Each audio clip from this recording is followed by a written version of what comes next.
નગરમાં ટેટ ઉમેદવારોએ ધરણા કર્યા છે। જી હા, શિક્ષકોની ભરતીને પગલે ઉમેદવારોએ વિરોધ કર્યો છે। શિક્ષકોની ભરતી ઝડપી કરવા, ક્રમિક ભરતી કરવાની માંગ કરવામાં આવી, સાથે ભરતીમાં જગ્યા વધારવાની પણ માંગ કરવામાં આવી છે। આપને જણાવી દઈએ, હાલ તો ગાંધીનગર એ આંદોલનનું નગર બની ગયું હોય તેવું લાગી રહ્યું છે, કેમ કે હવે શિક્ષકો ટેટની ભરતીને લઈને પણ ટેટના તમામ ઉમેદવારો ધરણા પર ઉતર્યા છે। ગાંધીનગરના દ્રશ્યો આપ જુઓ। કરી દેવામાં આવ્યો છે અને ટીંગાટોળી કરી અને જે ઉમેદવારો છે તેમની અટકાત કરવામાં આવી રહી છે। એટલે પુરુષ ઉમેદવાર હોય કે પછી મહિલા ઉમેદવાર હોય, આપ જોઈ શકો છો ચારે તરફ પાછળ મહિલાઓ સાથે પણ ધક્કામુક્કી કરવામાં આવી રહી છે। મહિલા કર્મચારી પડી ગયા છે અને આ તરફ જોઈ શકો છો મહિલા કર્મચારીઓ દ્વારા જે મહિલા ઉમેદવારો છે, જે દેખાવકારો છે, તેમની અટકાયત શરૂ કરી દેવામાં આવી છે। એટલે અહીંયા ટીંગાટોળી કરીને લઈ જવામાં આવી રહ્યા છે। પાછળની તરફ પણ આપ જોઈ શકો છો ખૂબ જ મોટા પાયે જે ધક્કામુક્કી છે તે સર્જાઈ ચૂકી છે, કારણ કે પોલીસે એક સામટુ પોતાનો જે બળ પ્રયોગ છે તે શરૂ કરી દીધો છે। એટલે મહિલાઓ છે, યુવતીઓ છે, જે તારની વાડ છે તેનામાં ફસડાઈને પડી રહી છે। બીજી તરફ પોલીસના જે મોટા વાહનો છે તે અહીંયા ખડકી દેવામાં આવ્યા છે, જેના કારણે ચારે તરફ પોલીસના જવાનો આ જે દેખાવકારો હતા તેમને અહીંયાથી ખદેડી રહ્યા છે। તેમની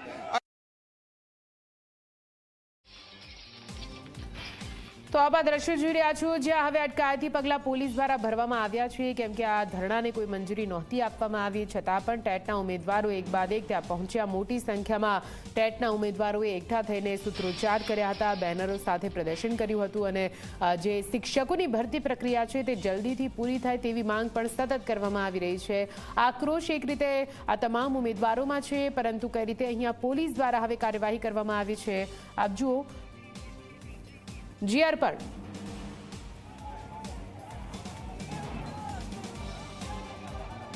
નીતિ સીધા દ્રશ્યો જ આપને બતાવીશ। જે પ્રમાણે વિદ્યા સહાયકોની ભરતીનો મામલો છે અને તેને જ લઈને આજે અચાનક જ ગાંધીનગરમાં જે વિરોધ પ્રદર્શન કરવામાં આવ્યા છે, પોલીસ સાથે સંતા કુકડી રમાઈ તે બાદ જે ઉમેદવારો હતા તે ગાંધીનગર સિવિલ હોસ્પિટલ બહાર પહોંચવામાં સફળ થયા હતા। મોડે મોડે પહોંચેલી પોલીસ દ્વારા તુરંત જ કહી શકાય કે બળ પ્રયોગ શરૂ કરવામાં આવ્યો અને ખૂબ જ મોટી સંખ્યામાં પોલીસ કાફલો ખડકી અને તમામ જે દેખાવકારો છે, ખાસ કરીને વિદ્યા સહાયકો કે જે ભરતી પ્રક્રિયા પોતાના જૂના પ્રશ્નો જે છે તેને લઈને જે વિરોધ કરી રહ્યા હતા, આપ જોઈ શકો છો એક મહિલા ઉમેદવારની મહિલા પોલીસ કર્મચારીઓ ઢસડીને લઈ જઈ રહ્યા છે। કેટલા શરમજનક આ દ્રશ્યો છે।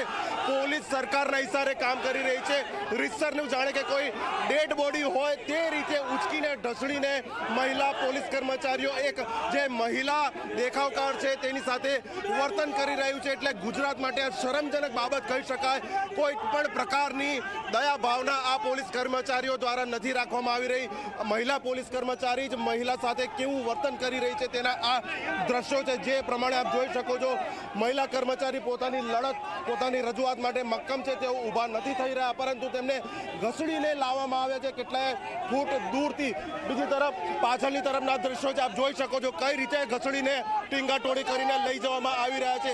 એક તરફ ગુજરાત વિધાનસભાનું સત્ર ચાલી રહ્યું છે, ભાજપની જે સરકાર છે તે લોકશાહીની મોટી મોટી વાતો કરે છે, પરંતુ લોકશાહીમાં આ જે શિક્ષિત ઉમેદવારો જે છે કે જે હાઈલી ક્વોલિફાઈડ છે, પોતાના હક માટેની લડાઈ લડી રહ્યા છે, આ સરકાર સમક્ષ અનેક રજૂઆત કરી હોવા છતાં પણ તેમની કોઈ જ માંગો છે તેનો ઉકેલ નથી આવ્યો। પરિણામે આ જે માનવી ઉમેદવાર છે તેમની સાથે જાણે કે પશુ જેવું વર્તન કરવામાં આવી રહ્યું છે। આપ જોઈ શકો છો આ મહિલા પોલીસ કર્મચારી કઈ રીતનું વર્તન આ જે મહિલા ઉમેદવાર છે તેની સાથે કરી રહ્યા છે। તેમને ઉચકીને નીચે પણ તેમને પટક્યા છે અને ઘસડીને પણ લાવ્યા છે। એટલે એક પછી એક જે ઉમેદવાર છે તેમનો રોષ જોવા મળી રહ્યો છે। કેટલીક મહિલાઓ અંદર જ આપણે તેમને વાત કરીશું।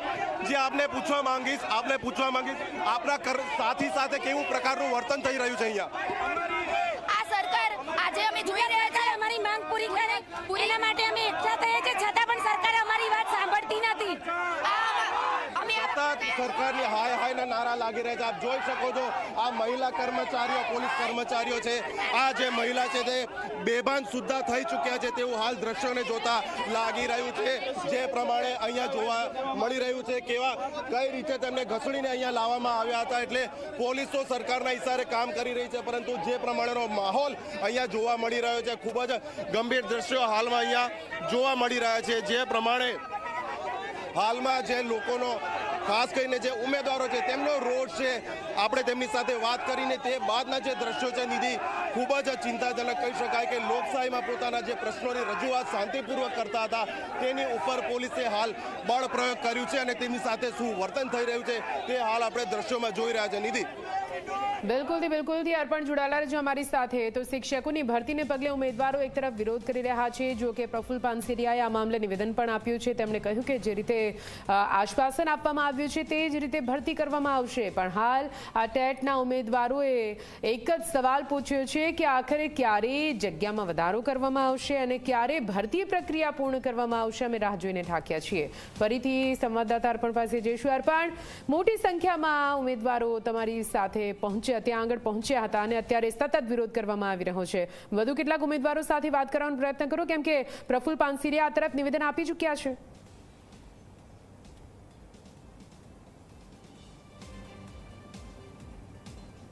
આપણે તેમની સાથે વાત કરી તે મુજબ પણ તેમને કહ્યું હતું કે સરકાર ફક્ત ખોટી વાતો કરે છે, વાયદા કરે છે. આ બેન સાથે આપણે વાત કરવાના પ્રયત્ન કરીશું. તેમની જે સ્થિતિ છે.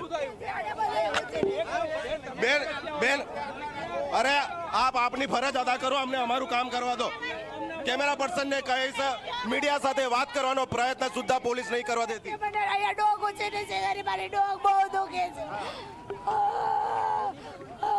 કેવું વર્તન કર્યું આપની સાથે? કેવું વર્તન કર્યું? મને આ બેને બહુ ધમકી આપી, મારી ડોગ કે છે આ બેને.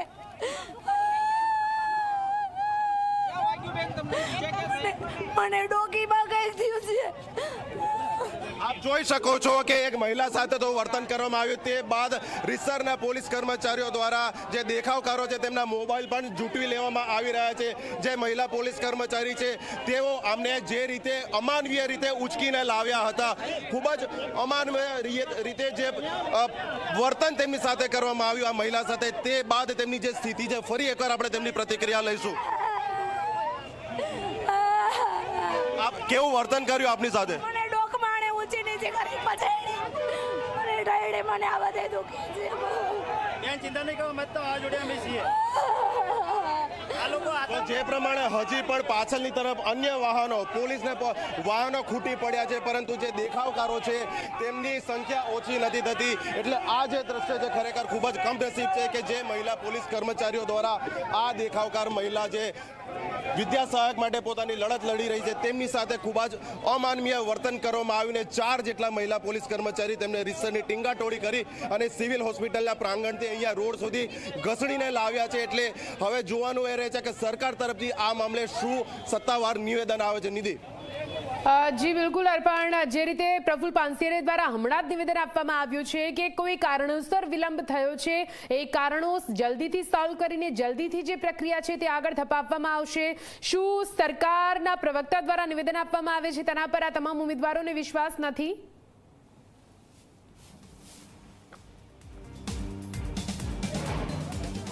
નિધિ, તેમનો એ જ રોષ છે કે સરકાર ફક્ત નિવેદનો આપી અને સમય વ્યતીત કરી રહી છે. સરકારના લેવલે ભલે ગમે તે કોઈ કારણ હોય, પરંતુ આ પ્રશ્ન કંઈ આજનો નથી, લાંબા ગાળાનો પ્રશ્ન છે. અને જે ઉમેદવારો છે કે જે પોતે રજૂઆત કરી રહ્યા છે કે તેમની જે શૈક્ષણિક લાયકાત હતી, તેમની જે નિયત જે ઉંમર હતી, તે આ વિલંબ થવાના કારણે, પ્રક્રિયા લંબાવવાના કારણે તે વેડફાઈ રહી છે. એટલે આ જ તેમનો રોષ છે. આપ જોઈ શકો છો જે મહિલા સાથે પોલીસ દ્વારા જે વર્તન કરવામાં આવ્યું તે બાદ તેમનો રોષ હજી પણ જોવા મળી રહ્યો છે. આ ઉપરાંત જે લોકો હતા તે હજી પણ અલગ અલગ પોતાનો રોષ વ્યક્ત કરી રહ્યા છે. એટલે હાલ પોલીસ સમગ્ર મામલાને શાંતિપૂર્વક થાળે પાડવાનો પ્રયત્ન કરી રહી છે. એટલે હાલ જેટલા પણ અહીંયા દેખાવકારો હતા તેમને અહીંયાથી હટાવી દેવામાં આવ્યા છે. નિધિ, બિલકુલથી અર્પણ જોડાયેલા રહેજો. આવીએ છીએ આપની પાસે. તો ઝી 24 કલાકની સ્ક્રીન પર એક્સક્લુઝિવ આ દ્રશ્યો આપ જોઈ રહ્યા છો. ગાંધીનગરના સત્યાગ્રહ છાવણી ખાતેના છે, જ્યાં સત્યાગ્રહ છાવણી ખાતે કેવી રીતે ટેટના ઉમેદવારો એકઠા થયા અને તે બાદ તેમની અટકાયત કરવામાં આવી. થોડો ઉગ્ર માહોલ પણ સામે આવ્યો હતો. તમે જુઓ, સતત વિરોધ, સતત આંદોલન ટેટના ઉમેદવારો પહેલેથી કરતા આવ્યા છે અને સરકાર દ્વારા માત્ર ને માત્ર એક બાદ એક આશ્વાસન જ આપવામાં આવ્યા છે. અને તેને લઈને હવે હારી થાકી કંટાળીને ફરી એકવાર આંદોલનના માર્ગે ચઢેલા આ તમામ ટેટના ઉમેદવારો, જેમનો વિરોધ છે, જેમની માંગ છે કે જે પ્રક્રિયા, જે વાયદો કરવામાં આવ્યો છે તે વાયદો તો જલ્દીથી પૂરો કરો. સાથે